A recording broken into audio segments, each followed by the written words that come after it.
வணக்கம் இஸ்லாமிய நண்பர்களே. உங்களுக்கு பிடித்தமான கட்சியாக திமுக அதிகம் அறியப்படுகிறது. இஸ்லாமியர்கள் எல்லா கட்சியிலுமே இருப்பாங்க. ஆனால் சிறுபான்மையினர் வாக்குகளை பெறுவதில் நாங்கள் தான் முதன்மையில் இருக்கிறோம் என்று கூறுகிற கட்சி திமுக இப்போ ஆட்சியில் இருக்குது. அதனால தான் திமுகவை குறிப்பிடுறேன்.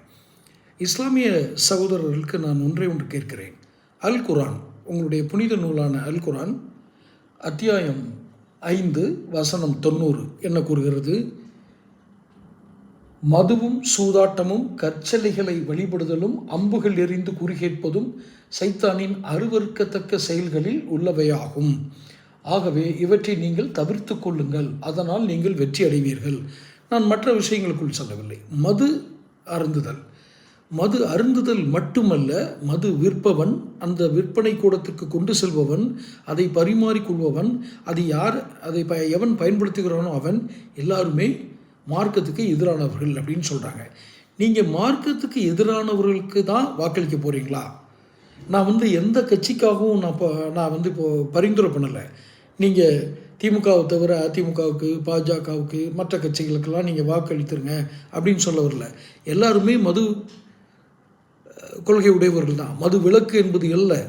தாவேக்கா நேற்று வந்த தாவேக்கா கூட, நேற்றுனா போன வருஷம் வந்த தாவேக்கா, 2 வருஷத்துக்கு முன்னாடி தமிழக வெற்றி கழகம் கூட மது விலக்கு எங்கள் கொள்கை என்று அறிவிக்கவில்லை. இந்த தாவேக்காவிற்கா நீங்கள் வாக்களிக்க செல்கிறீர்கள்? சிறுபான்மையினர் வாக்குகளை குறிவைத்து தான் திமுகவும் காங்கிரஸும் தாவேக்காவும் போட்டி போடுகின்றன. காரணம், அதிமுக சிறுபான்மையினருக்கு எதிரானவர்கள் என்ற ஒரு தோட்டத்தை, பிம்பத்தை உருவாக்குகிறார்கள். நான் சொல்கிறேன், உங்கள் இஸ்லாமிய சகோதரர்களுக்கு, கிறிஸ்தவர்களுக்கு அடுத்த பதிவில் போடுறேன். நான் சொல்கிறேன், இஸ்லாமிய சகோதரர்களே, மார்க்கத்தை பின்பற்றுபவர்களுக்கு நீங்கள் வாக்களிக்க வேண்டும் என்றல்ல. உங்கள் மார்க்கத்திற்கு எதிராக இருக்கக்கூடியவர்கள், உங்கள் வளர்ச்சிக்கு ஒரு நாளும் அவர்கள் உறுதுணை போக மாட்டார்கள், உறுதுணை போவதும் இல்லை. இந்த சில இடங்களில் சூதாட்டங்கள், இப்போ கூட நான் சொன்ன தெரியுமா, அந்த சூதாட்டம் ஆடுற மாதிரி உங்களுக்கு நன்மை பண்ணுற மாதிரி ஒரு காட்சி, அப்புறம் அவங்களுக்கு நன்மை பண்ணுற மாதிரி ஒரு காட்சி, இப்படி மாற்றி மாற்றி சூதாட்டம் ஆடுவது போன்ற 3 சீட்டுன்னு சொல்லுவாங்க கலோக்கெல்லாம். அது மாதிரி ஆடுபவர்கள் தான் இந்த திமுக. இவர்களுக்கும் இந்த தாவேக்கா புதிதாக வச்சுருக்காங்களே, இவங்க ஏதாவது மதுவிலக்கு கொள்கை வச்சுருக்காங்களா?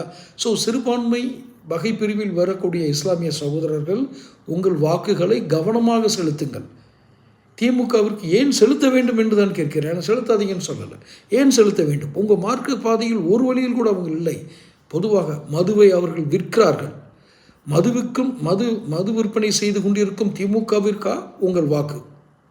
தொடர்ந்து பேசுவோம். சேனல் சப்ஸ்கிரைப் பண்ணுங்கள்.